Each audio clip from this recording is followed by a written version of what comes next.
শিক্ষার্থী বন্ধুরা তোমরা সবাই কেমন আছো? সব ভালো আছো না? আজকে তো অনেক গরম, তাই না? আচ্ছা, গরমের মধ্যে আমরা বসে না থেকে একটা কাজ করি, তাই না? আমাদের শিক্ষণ অভিজ্ঞতার শিরোনাম কি ছিল? আমাদের ল্যাবরেটরি। অষ্টম শ্রেণীর বিজ্ঞান না? আচ্ছা, অষ্টম শ্রেণীর বিজ্ঞান বইয়ের অনুশীলনী বইয়ের শিক্ষণ অভিজ্ঞতার শিরোনাম হচ্ছে আমাদের ল্যাবরেটরি। আমরা আজকে যে কাজটা করব এটা হবে আমাদের তৃতীয় প্র্যাকটিক্যাল, না? কয় নম্বর এটা? তৃতীয় প্র্যাকটিক্যাল। আজকে আমরা যে কাজটা করব সেটি হচ্ছে অদৃশ্য ক্যালি তৈরি করব। বিষয়টা কেমন হতে পারে? আমরা আজকে প্র্যাকটিক্যালটা খুবই মজার একটা প্র্যাকটিক্যাল। আমরা নিজেরাই অদৃশ্য ক্যালি তৈরি করব এবং অদৃশ্য ক্যালি দিয়ে আমরা বিভিন্ন বার্তা লিখব, লিখে আমরা আমাদের বন্ধুদের কাছে পাঠিয়ে দেব। হ্যাঁ, একদম সাদা পেজ থাকবে, এরকম সাদা পেজ, এখানে কোনো লেখা তোমরা বুঝতে পারবো না, তাই না? কিন্তু আমরা একটা পরীক্ষণের মাধ্যমে এই সাদা পেজে কি লেখা আছে সেটা আবার ফুটিয়ে তুলে তোমাদের চোখের সামনে দৃশ্যায়িত করব। ঠিক আছে? তো ঠিক আছে, চলো আমরা আজকে শুরু করি আমাদের আজকে তৃতীয় প্র্যাকটিক্যাল।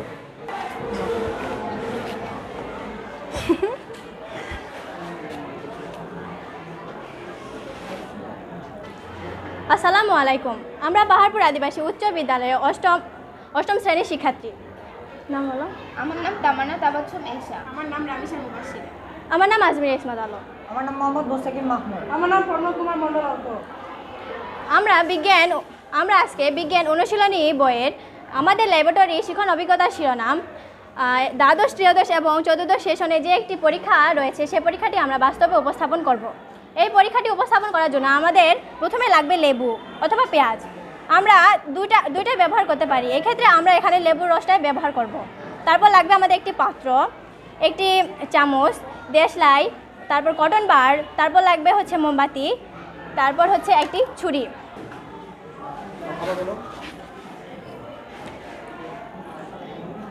লেবুর রসে থাকে সাইট্রিক অ্যাসিড। এখন আমরা এখানে লেবুর রস চেপে নিয়েছি। এখন আমরা কি করব, একটি স্বচ্ছ কাগজে আমরা কটন বার ডুবিয়ে এখানে মানে যে কোনো নামই লেখা যায়, যে কোনো গোপন বার্তাও লেখা যায়। এখানে আমরা আমাদের শিক্ষণ অভিজ্ঞতার শিরোনাম লিখব।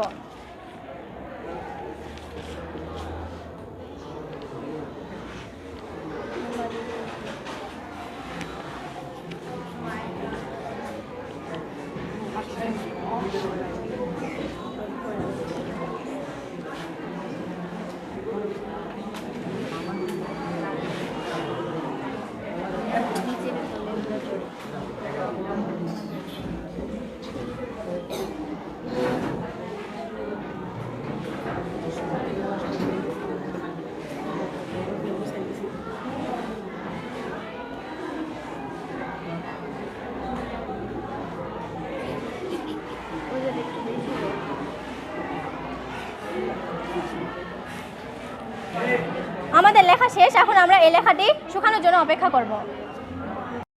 শিক্ষার্থী বন্ধুরা, তোমরা এখন দেখতে পাচ্ছ তোমাদের সামনে যে সাদা পেজ বা কাগজটা উপস্থাপন করা হচ্ছে সেটি আগের সেই কাগজটি, যে কাগজটিতে আমরা কটন বার দিয়ে লেবুর রস মিশ্রিত কটন বারটি ব্যবহার করে আমরা আমাদের শিক্ষণ অভিজ্ঞতার শিরোনামটি লিখেছিলাম আমাদের ল্যাবরেটরি। তোমরা দেখলা এই পেজে কোনো কিছুই লেখা নেই বা একটা অদৃশ্য লেখা এখানে লুকায়িত আছে। সেই অদৃশ্য লেখাটাকে আমরা দৃশ্যায়িত করার জন্য এই পেজের উপর খুব সাবধানতার সহিত তাপ প্রয়োগ করব এবং তাপ দেওয়ার এমনভাবে তাপ প্রয়োগ করব যাতে পুড়ে না যায়। দেখো আমাদের কিন্তু অলরেডি এটা পুড়ে গিয়েছে। কাজে তোমরা যখন এই কাজটি করবা বা এই পরীক্ষণটা যখন পরিচালনা করবা তখন সাবধানে তাপ দিবা। হ্যাঁ, আমাদের দেখো তাপ দিচ্ছি আমরা। তাপ দেওয়ার কারণে এই যে দেখো, হ্যাঁ, এখানে হালকা লেখাগুলো স্পষ্ট হচ্ছে, কিন্তু দেখছো তোমরা অলরেডি দেখতে পাচ্ছ এটা কিন্তু হালকা খয়েরি রঙের একটা কালার আসছে, কারণ অ্যাসিড এখানে ছিল সাইট্রিক অ্যাসিড, যাকে তাপ দেওয়ার কারণে এখানে কি হালকা খয়েরি রঙের মানে একটা কালার বা বর্ণ ধারণ করেছে। তোমরা দেখতে পাচ্ছ এখানে ল্যাবরেটরি লেখাটা স্পষ্ট হয়ে গেছে, যা আগে তোমাদের যে কাগজটা দেখানো হয়েছে সম্পূর্ণ সেটা সাদা ছিল। তার মানে এতে প্রমাণিত হলো অদৃশ্য ক্যালি ব্যবহার করে আমরা যে কোনো লেখাকে আমরা একটু তাপ প্রয়োগ করে একদম দৃশ্যায়িত করতে পারি। তো শিক্ষার্থী বন্ধুরা, তোমরা চাইলে তোমাদের আপনজনের কাছে এই অদৃশ্য ক্যালি ব্যবহার করে গোপন বার্তাও পাঠাতে পারবে। তোমাদের সবাইকে অসংখ্য ধন্যবাদ।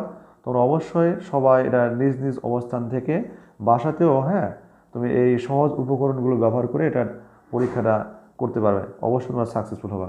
সবাই অসংখ্য ধন্যবাদ। আসসালামু আলাইকুম।